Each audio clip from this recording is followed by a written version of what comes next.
Alright guys, going to make some char cloth in this video. There's already a bunch of good videos here on YouTube that show you the process of making your own char cloth. However, it's been a lot of requests, so I figured I'd just pop it on my channel so all my viewers can take a peek at it and try it on your own. Tools you'll need, just a knife of some kind. I have a separate Swiss Army knife here because I'm actually going to be using the awl on this. A lot of people ask me all the time, you know, what kind of use do you have for an awl? And we'll be using it in this video. So put that to the side. I have a container here. You want the container to be metal.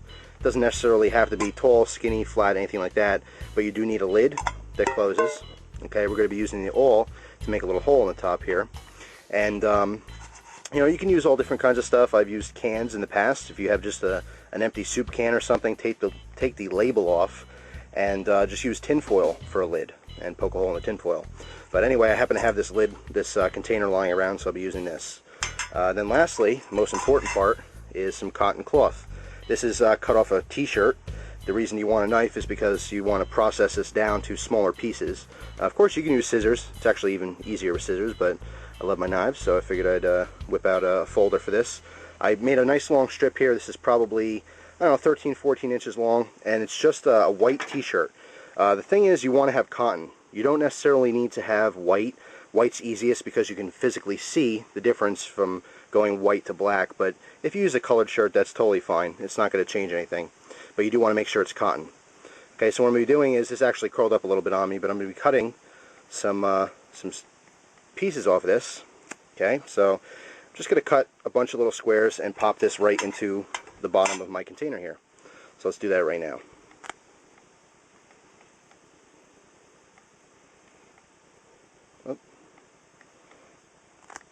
And I'm just making a couple pieces here just for demonstration purposes for this video. I actually already have a bunch of char cloth on me already. But here we go. So I have 4 or 5 bigger pieces here. And now you put your knife away and you want to make a hole in your lid. So that's where the awl comes in. Okay? Put your lid on a flat surface here, or you can hold it up in the air, but just be careful. Obviously if you're holding like this and you punch a hole through, you might hit your whoops. You might hit your tripod. No, I mean, you might hit your hand. So obviously, it's better to do this on a flat surface, but keep in mind, I'm doing this on a deck table, so I'm actually going to put my lid right on my container here to make sure I don't puncture through and break the table. What you want to do is just, in the middle, just kind of puncture a hole. So I'm pushing down, and it goes right into the aluminum here. I'm going to actually twist a little, just to make a round hole. Very simple. Okay, so that's one use for your awl. On your Swiss Army knives.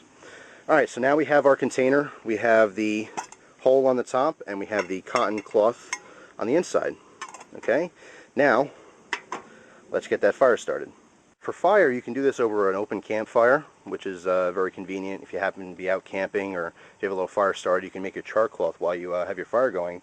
But for the convenience of this video and demonstration, I'm going to be showing this on the grill. Now what you're looking at right here is just a regular propane gas grill. Before the video started, I actually already preheated the grill, so it's nice and hot. And what you want to do is you take your tin full of your cloth. Let's take a peek at that again. You just have your cotton cloth, cut into little squares if you want, and pop that right over the heat.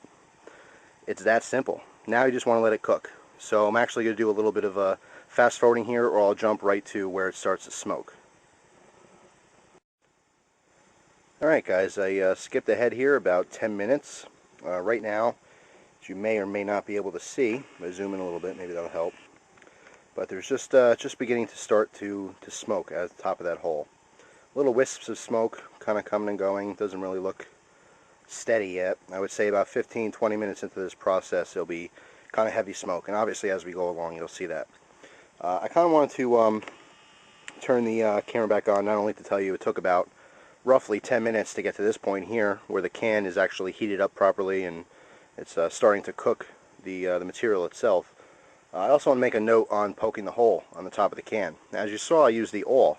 That is the proper tool to use to poke a little hole in this canister. You guys may be tempted to use your knife to poke the hole and maybe think nothing of it. Just, yeah, I got a knife here, might as well just use that, poke the hole on top. That's what's going to damage your tip, especially when you're cutting into something like aluminum, which is a metal. It's very hard, obviously. Once you poke your knife into there and start twisting it, that's when you're going to have your edge roll, and more than likely your edge is probably just going to chip off. so you're going to get severe damage to the tip of your knife. So just a little note there, use the proper tool for the job.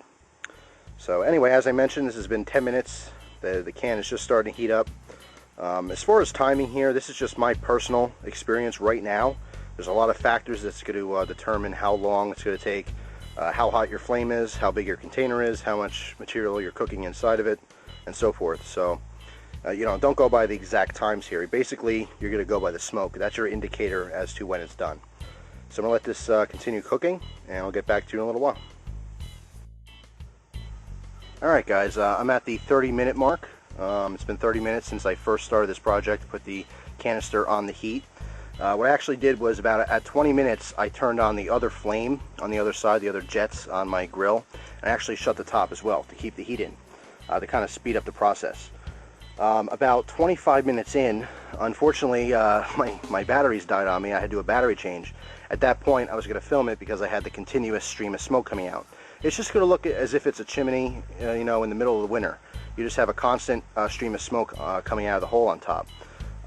Right now, at the 30-minute mark, that's dramatically slowed down to almost no smoke. So I know right now it's done. So I'm actually going to do at this point, and you can see the whole can was kind of a straight gray color, a light gray, but now it's brown. It's been obviously on the heat, and it's turning a darker color. But anyway, I'm just going to use some tongs here. Obviously, it's nice and hot. First thing you want to do, obviously, is shut the flames off on your grill. If you're on a campfire, obviously you can't do that. Just make sure you put on some gloves or something so you don't burn yourself. And take that right off your fire or off your grill. I put that to the side, just on the side burner on my grill, which is cool right now. I'm actually going to give that time to cool down. The biggest step right now is to not open it right away. First of all, the canister is hot, so you don't want to touch it anyway. But if you open it right away and introduce all that oxygen at once, it's going to make it go, it's not going to be good. What's going to happen is, and I've done this in the past on mistake, or by mistake rather, is I took that lid off, and the introduction of all that oxygen actually makes the char cloth catch fire, and then it burns up and it's no good. You can't use it. So at this point, I'm going to let this cool down for at least 5 or 10 minutes, so it's, not going to burn my hand, and I'll show you what's inside. Alright guys, it's been 10 minutes. This is completely cool to the touch now. What's going to happen is, as this is cooking, the lid's going to kind of seal on a little bit because all the smoke and soot kind of, makes a thin layer of film inside your canister. So if you have a lid like this, as opposed to tin foil, it's going to be a little bit hard to open at first, but if you kind of give that a good twist, it almost like pops, and you can feel it loosen up. Now I can open it up, and you can see the whole inside turn black. Again, that's that heavy smoke, and it almost looks like it's painted black. I don't know if you saw the inside of me getting the video. It's completely gray, but anyway, there you have it. There's all your char cloth.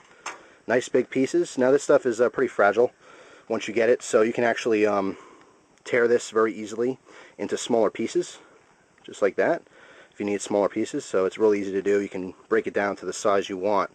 Now this piece here is even still a little bit big for most uses, but the more the better. I'm actually going to use the top here on the side. I'm going to lay that piece there, and let's throw some sparks at it and see how well it works.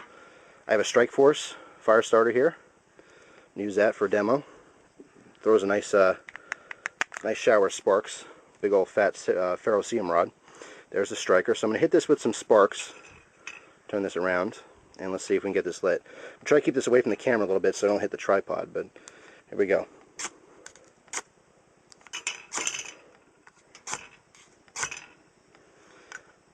You see there? The corner caught. So if I just blow on this a little bit,